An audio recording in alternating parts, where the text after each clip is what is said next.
जय सिया राम मित्रों स्वागत है आप सभी लोगों का अपने इस यूट्यूब चैनल लाइफ ऑफ सनातनी में। और स्वागत है आप सभी लोगों का श्री रामचरितमानस रामायण के एक और नए अध्याय में।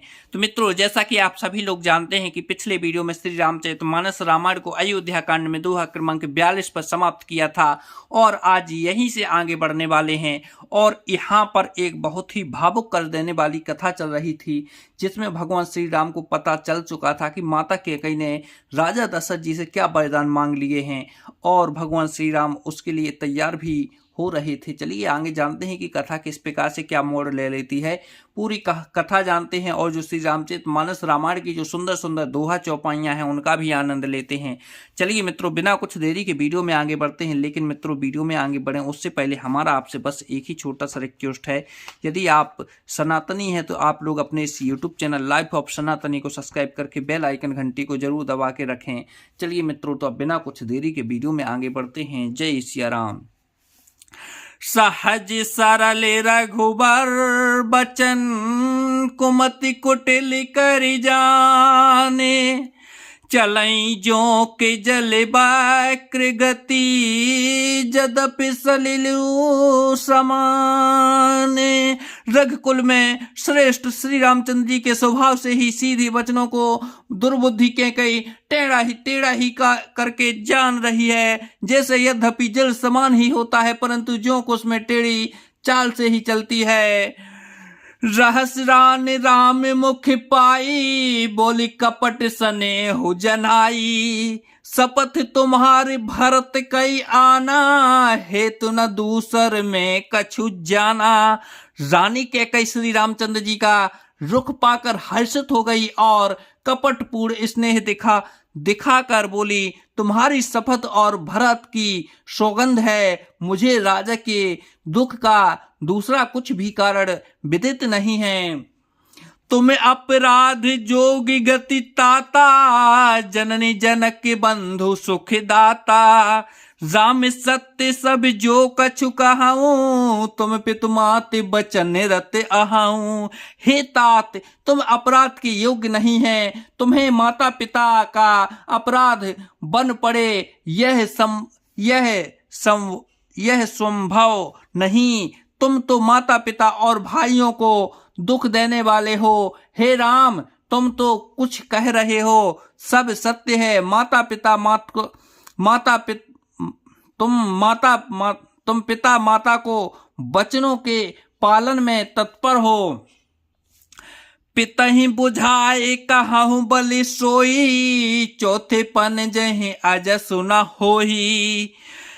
तुम सम सुमन सुकृत जह दीन है, उचित न तासु निरादर कीन है। मैं तुम्हारी बलहारी जाती हूँ। तुम पिता को समझाकर वही बात कहो जिससे चौथेपन बुढ़ापे में इनको अपयश ना हो। किसी पुण्य ने इनको तुम जैसे पुत्र दिए हैं, उसका निरादर करना उचित नहीं है। लागही को मुख बचन शुभ कैसे, मांगहु गया दिक तीरथ जैसे। राम ही मातु बचन सब भाए, जिम सुर सरी गति सलिल सुहाए। कैकेयी के बुरे मुख में ये शुभ वचन कैसे लगते हैं, जैसे मगध देश में गया आदि तीर्थ श्री रामचंद्र जी को माता कैकेयी के सब वचन ऐसे अच्छे लगे जैसे गंगा जी में जाकर अच्छे बुरे सभी प्रकार के जल शुभ सुंदर हो जाते हैं। गई मूर्छा राम ही सुमेरे, नृप फिर कर बटलीन है। सच्यो राम आगमन कही, विनय समय समकीन है। इतने में राजा की मूर्छा दूर हुई। उन्होंने राम का स्मरण करके राम राम कहकर फिर कर करवट ली। मंत्री ने श्री रामचंद्र जी का आना कहकर समयानुकूल विनती की। आओ निप अकन राम पगु धारे, धरि धीरज तब नयन उधारे। सचिव संभारे राव बैठारे, चरण परत न राम निहारे। जब राजा ने सुना कि श्री रामचंद्र पधारे हैं तो उन्होंने धीरज धर के नेत्र खोले। मंत्री ने संभाल कर राजा को बैठाया। राजा ने श्री रामचंद्र जी को अपने चरणों में पड़ते प्रणाम करते देखा। लिए स्नेह बिकल और लाई, गे मन मनहु फनक फिर आ पाई। राम ही चितई रहूं नर नाहू, चला बिलोचन बार प्रबाहू। स्नेह से बिकल राजा ने राम जी को हृदय से लगा लिया, मानो सांप ने अपनी खोई हुई मणि फिर पाली हो। राजा दशरथ जी श्री रामचंद्र जी को देखते ही रह गए। उनके नेत्रों से आंसुओं की धारा बह रही। शोक की विवश कछु कहीं न पारा, हृदय लगावत बारही बारा।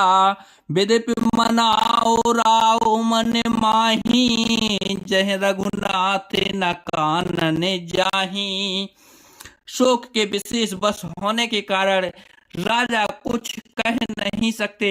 वे बार बार श्री रामचंद्र जी को हृदय से लगाते हैं और मन में ब्रह्मा जी को मानते हैं कि जिससे रघुनाथ जी वन को ना जाएं।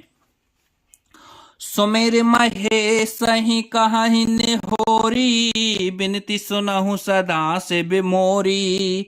आशुतोष तुम्हें औढरदारी, आरती करहूं दीन जनु जानी। फिर महादेव जी का स्मरण करके उनसे निहोर करते हुए कहते हैं सदा शिव आप मेरी विनती सुनिए। आप आशुतोष शीघ्र प्रश्न होने वाले और औडरदानी मोह मांगा दे डालने वाले हैं। अतः मुझे अपना दीन सेवक जानकर मुझे मेरे दुखों को दूर कीजिए। तुम प्रेरक सबके हृदय, सोमत राम ही दे हो। बचन मोर तह रही, घरों पर हरिशीलो सने हो। आप प्रेरक रूप से सबके हृदय हैं। आप श्री रामचंद्र को ऐसी बुद्धि दीजिए जिससे वे मेरे वचनों को त्याग कर और शील स्नेह को छोड़कर घर ही में रह जाएं। अजस होए जग सुजस न साऊ, नरक परऊं बरु सुर परो जाऊ। सब सुख दूसहि सहा बहु मोही, लोचन ओट राम जन होही। जगत में चाहे अपसय हो और सुपस नष्ट हो जाए, चाहे नया पाप होने से मैं नरक में गिरूं अथवा स्वर्ग चला जाए, पूर्व पुण्यों के फल स्वरूप मिलने वाला स्वर्ग चाहे मुझे ना मिले, और भी सब प्रकार के दुख आप मुझसे सहन करा लें, पर श्री रामचंद्र मेरी आंखों की ओट ना हो।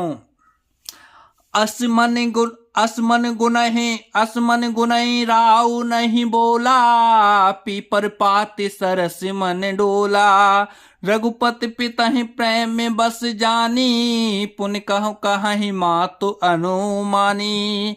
राजा मन ही मन इस प्रकार विचार कर रहे हैं, बोलते नहीं। उनका मन पीपल के पत्ते की तरह डोल रहा है। श्री रघुनाथ जी ने पिता को प्रेम के बस जानकर और यह अनुमान करके कि माता फिर कुछ कहेंगी तो पिताजी को दुख होगा, देश काल अवसर अनुसारी, बोले बचन बिनती बिचारी। ताति कहूँ कछु करहूँ ढिटाई, अनुचित क्षमहि जाने लरिकाई।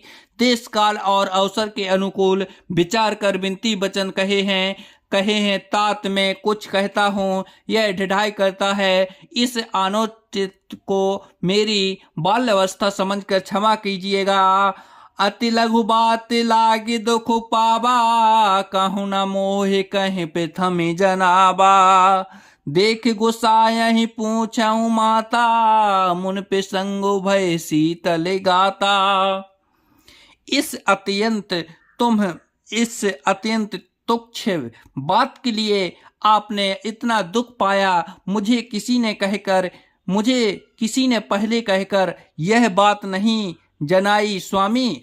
आपको इस दशा में देखकर मैंने माता से पूछा। उनसे सारा प्रसंग सुनकर मेरे सब अंग शीतल हो गए। मुझे बड़ी प्रसन्नता हुई। मंगल समय स्नेह बस सोच परिहरई ताते आय सुदेहि हरस हिये कहीं पुल के प्रभुगात। हे पिताजी, इस मंगल के समय स्नेह बस होकर सोच करना छोड़ दीजिए और हृदय में प्रसन्न होकर मुझे आज्ञा दीजिए। यह कहते हुए प्रभु श्री रामचंद्र जी सर्वाग्र पुलकित हो गए। तो जय सिया राम मित्रों, आज वीडियो को यहीं पर समाप्त करते हैं और कल की